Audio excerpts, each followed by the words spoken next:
Hey friends, it's Len here at 1A Auto. Today we're working on our 2011 Mazda 3, and I want to show you something very basic, checking your power steering fluid. Super simple, and it's right over here. This is your power steering reservoir, okay?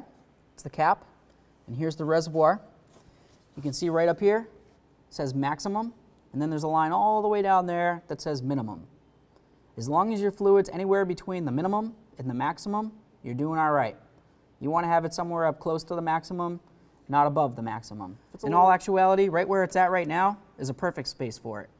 Because once this fluid heats up a little bit, it's going to expand. It's probably going to work its way up towards the maximum line.